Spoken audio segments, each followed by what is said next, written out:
What you're about to watch is an intense DUI courtroom cross-examination where a rookie police officer is questioned about every detail of his training. At first, everything seems routine, but the deeper the attorney digs, the more uncomfortable the testimony becomes. Stay until the end because this questioning takes several unexpected turns. Mr. Foreman, you may ask. Thank you, Judge.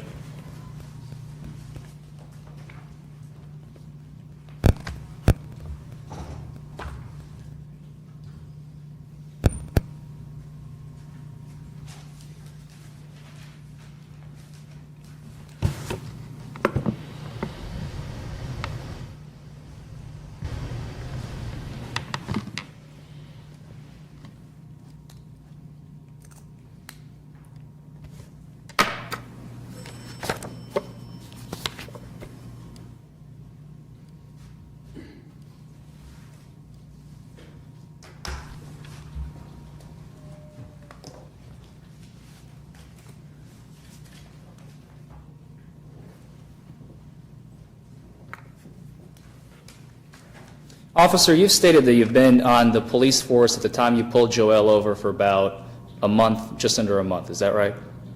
I graduated from the academy in February. I was out of the academy for about a month, yes, about a month and a week. So you had a supervisor with you at the time? I had a training officer present, yes. At the academy, did you receive, I don't remember if you were testified on direct, but did you receive any DUI specific training? Yes, there was 40 hours within the academy that was devoted strictly to DUI detection. 40 hours worth? Yes. You were taught how important it is to follow your training at the academy because a jury, a judge, a prosecutor would rely on it, right? Yes, sir. You were trained to write complete, detailed, and accurate reports. Yes. Citations, as we call them in Kentucky. Yes.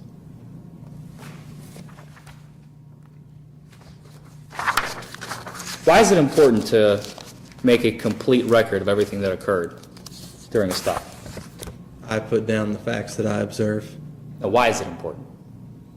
So that we get the facts that we need. To document everything in the case? Yes. In this case, did you make a complete and accurate and full report? We do not make reports on DUIs unless there's Class A misdemeanors within that. But I did not make a report, but I had my citation that I created that night.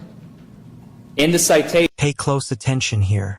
The attorney is shifting the focus from the traffic stop to the officer's memory. What comes next could determine how believable this testimony really is.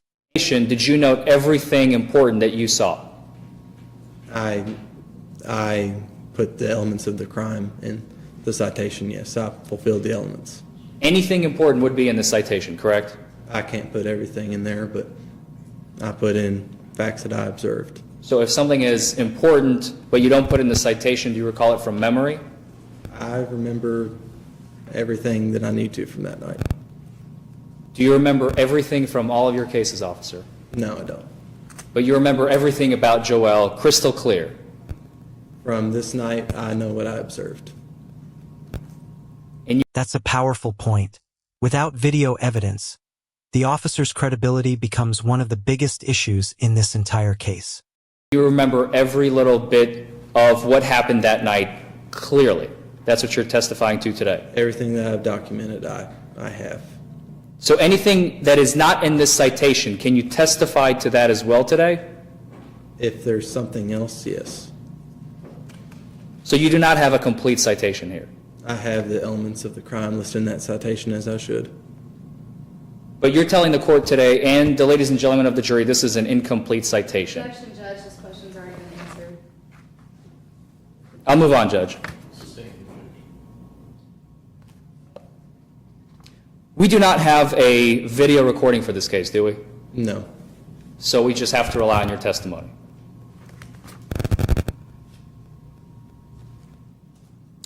You completed your training on February 13th of this year. Does that sound right? Yes, that's the day I graduated from the academy.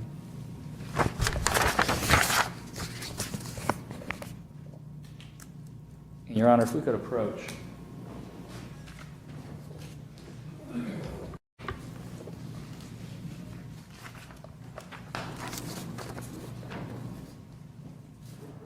Officer, do you recall when you completed the breath test operator certification? Yes. When was that? That was in week 9 of the academy. I cannot tell you what exact date that is, but it was in week 9 of the academy. I believe it was in October. I can't tell you exactly when, though. At the academy, you use certain materials to learn from, is that right? In regards to, Field sobriety test. Well, I'm talking specifically, I apologize, I should probably clarify the question, that was a terrible question. During the 40 hours, I just want to focus on, zone in on the 40 hours of DUI training that you received, okay? In those 40 hours, you guys spent time, it's a 5-day course, 8 hours per day for 40 hours, is that right? yes, You learned about how alcohol affects the brain of a person, yes, how it affects the muscles, just how it affects the body. how it affects the body, what to look for in a stop. Yes, You used the materials from the National Highway Traffic and Safety Administration. Here's why these questions matter. The attorney is testing whether the officer truly remembers the training he says he relied on during the arrest. Even small gaps in memory can become important during cross-examination. I'm not sure what those materials are. What are you asking exactly? What type of materials? The materials that you used during this stop were the National Highway Traffic and Safety Administration manual from the year 2013. Is that right? I'm not sure exactly what documents you're talking about. I learned the materials that they provided there for me. I'm not sure if that's what that is, but I learned materials and conducted the test in the way that I was trained. You learned how the body metabolizes alcohol. I know that it does. I'm not sure how. You didn't learn about it? I learned about it. You don't remember? I can't say that I remember everything about it, but I know that the body does metabolize alcohol over time depending on your gender and your weight.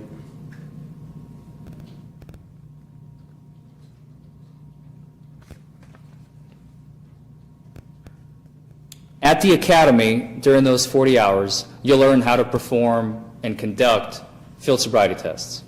Yes. The horizontal gaze and nystagmus, the walk and turn, Yes, sir. and the one-leg stand. Yes, sir. And according to your training, these are the only 3 reliable tests to conduct. There's another part of the horizontal gaze nystagmus that isn't really used as a clue in the test, but the vertical nystagmus that I conducted that night, but I did not observe anything there. This is a huge moment. Instead of talking about the arrest, the attorney now wants the officer to demonstrate exactly what he was trained to do. Watch carefully. And the vertical gaze nystagmus would indicate extreme intoxication, would it not? It indicates if a person has more than what they normally do is typically what that is used for. You practice these tests, right? Yes. Do you have the instructions memorized? I know how to do them. I know the instructions of the walk and turn and the one-leg stand just as I demonstrated them, and the horizontal gaze nystagmus. Do you carry a card with you that has the instructions on a little card in your pocket? I have one, but I really just do it from memory. So when you stopped Joel, and on the night of Joel's arrest, did you look at a card or did you work from memory? No, I just use my memory. Use your memory on all 3 tests. Yes. Could you please recite how to conduct a walk and turn step by step? Yes. Would you like me to get up for If you would, this? please.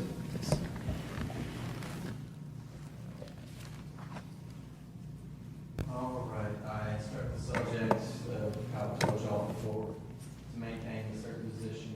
I instruct the subject to stand with their arms out to the sides, place their left foot on the line, and then place their right foot in front of their left foot. I mean, over here, so not with the phone. Place their right foot in front of their left foot, making heel toe contact. And then I instruct them to hold this position, so I tell them to begin. Ask them, do they understand? And then he told me yes. And I asked him to hold this position, and he could stay in this position. And then he was about right here, and then I would have been over here, but I'm just showing you all the relative position of the game strengths like. But then I told him hold that position, and then I told him whenever I tell you to begin, starting from this position, you're gonna take 9 heel-toe steps, keeping your arms at your sides, and you're gonna make heel-toe contact and nail that each step. 1, 2, 3. You can see on some 9. Then make a turn, taking a series of small steps. Count 1, 2, 3, and continue until 9 until that's complete. And ask him at the end of that, do you understand the instructions I gave you? And I also asked him before I ever had to take that reverse position, is there anything that would prevent you from taking the balance test? And he said no. And then I asked him to be in the test, and then I observed what he said.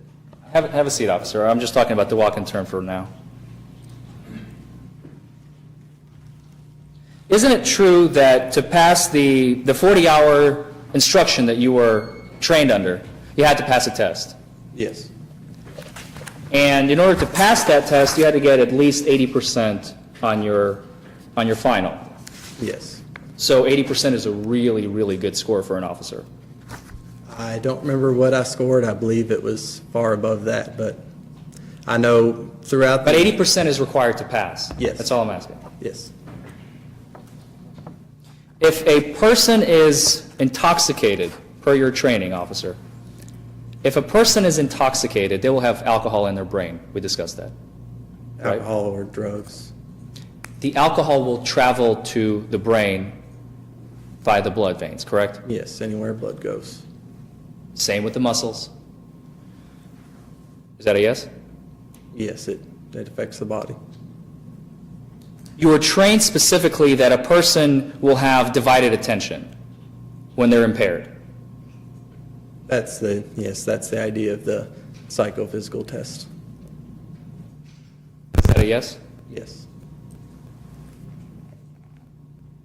So a person who is under the influence of alcohol will have divided attention. Under the influence of alcohol, yes. It's a simple yes or no, officer. Yes. If a person is under the influence of alcohol, will their attention be divided? Yes. That's the way you were trained, isn't that right? Yes. When you arrived on scene, you saw Joel speeding. Yes. You were on Dixie Highway, and he was coming from the overpass over onto Dixie. Yes, he came down the exit ramp and went south on Dixie. It requires better acuity to travel fast than to travel slow. Don't you agree, officer? Objection, Judge. I don't know that this is a question for this witness. I guess the question is, can a layperson answer that question? It's a simple observation of a person who's under the influence would have less control over their vehicle than a person not under the influence. Speeding requires better acuity, better control. That was the question. The question was, does a person doesn't it require more control to go fast than to go slow? I think that was the question. I don't know that the officer. I'll sustain the objection. I don't believe that the officer has the ability to answer that question. I'll move on, Judge. When you turn on your lights indicating you're about to make a stop of Joel, he pulled over to the side of the road, correct? Yes.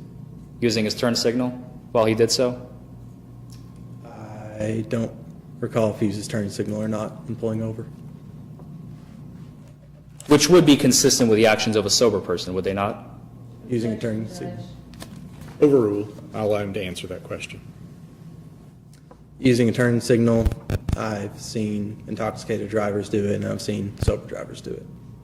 You contacted Joel on the side of the car when you approached him, Yes, the right? driver's side. You said he had the hood covering his face. Yes, sir. And when you approach a subject, any subject, per your training, you are trained to divide their attention when you ask them questions. Is that right?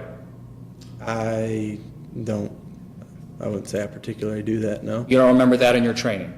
No. Are you talking about during a traffic stop? During a traffic stop. Can you repeat the question? Absolutely. When you approach a individual on the side of the road during a traffic stop, okay, you are trained to divide their attention. That is your task, because as we discussed, an individual who is under the influence would not be able to do so. Is that right? I don't try to divide their attention more. Whenever I'm on a traffic stop, I am concerned with keeping myself safe and just watching what they're doing. Were you trained to employ 3 questioning tactics? No, I've not heard that term. Asking 2 things simultaneously? Asking, interrupting, or distracting questions? No, I did not do that to him. Asking unusual questions?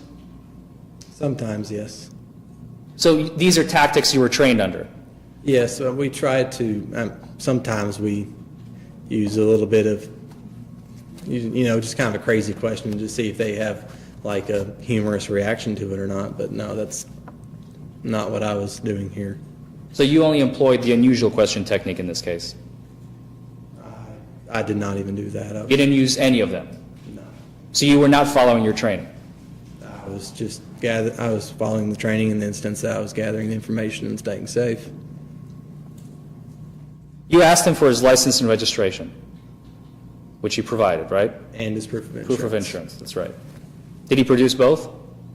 He produced all that I asked him to. He did not fumble around with the documents. He simply took them out of his wallet and he handed them to you. Isn't that right? First, he was reaching around the car whenever I first got up before I asked him for the documents, whenever he still had his hood up. And first I was concerned with, I couldn't tell who he was, so I asked him to remove that, but he was just reaching all around the car while I was first asking him for his documents.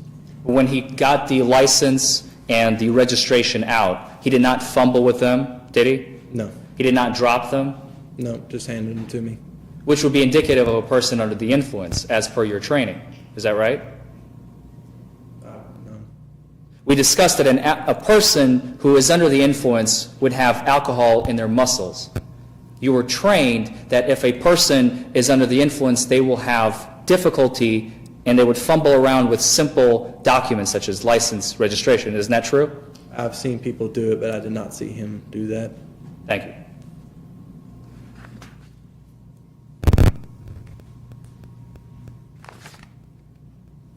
So during the initial contact, with the exception, I believe you mentioned that you smelled alcohol.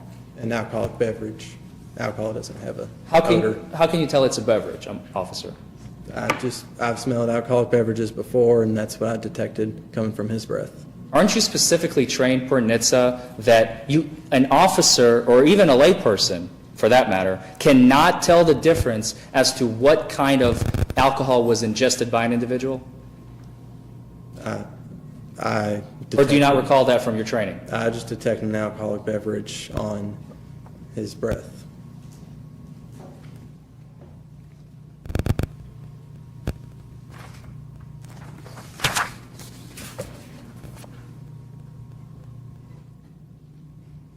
After you came back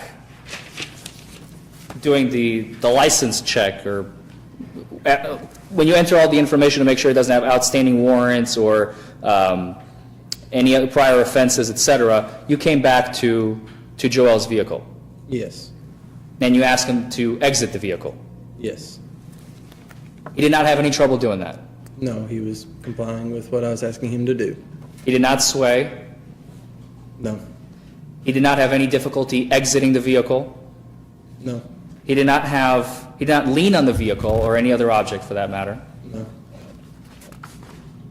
His face was not red or flushed. No. He was not slow to respond to any of your questions. He was speaking slowly and in a slurred manner. Have you ever had contact with Joel before, prior to this night? No, I had not. Do you know his speaking patterns? No, I do not. Do you know how he speaks? Is that a no? No, I do not. Did he act in any unusual way? Yes, whenever after I had him out of the car anyways, whenever I would just begin a sentence or begin to ask him a question or tell him about a test, he would immediately raise his hands up like this, just kept doing this repetitively the entire time. And I tried to explain to him, it's okay, I'm just asking you a question, that's all I'm doing. But he kept putting his hands up. He did not use any abusive language towards you? No, he did not. He did not make any, he did not have any bumps, bruises, scratches on him? Not that I observed, no. His clothing was not soiled? Did he tell you that he has just woken up? No, he did not. He mentioned that in the suppression hearing, but not that night, no. He did not provide you with any incorrect information? Not that I detected. He gave Or me- changed the answer to any of his questions? No.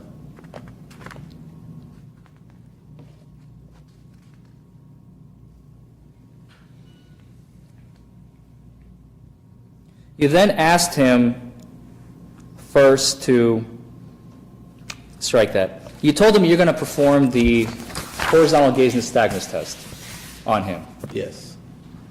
Where was he standing? He was standing just in between, behind his car, in front of my car. Where was he facing? I usually have them I don't have them facing towards my lights. I have them face away and kind of diagonal so they're not getting their lights in my face. Sort of like if this was the front of my car right here, and this is the left side of my car, and his car is where you are, he was standing right there and facing, like if this is the front of his face, he was facing like that, so he was not catching his lights in my eyes. The lights were not coming near his eyes at all. That's your testimony. They were hitting the side of his head. The side of his eyes. I made sure it was not hitting his eyes whenever I was looking at his eyes. Are you familiar with the term optokinetic nystagmus? No. You were not trained about that term under NHTSA? Unless it's the same thing as resting nystagmus. It is not. Okay.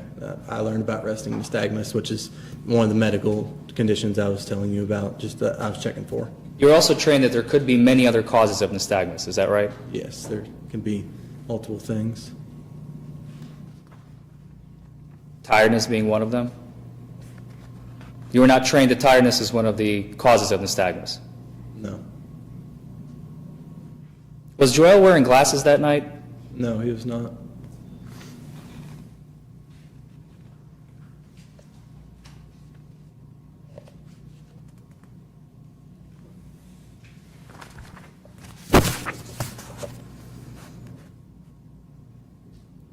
Could you please, if you don't mind, officer, stand up and perform to the jury how you conducted the horizontal gaze nystagmus test on that night?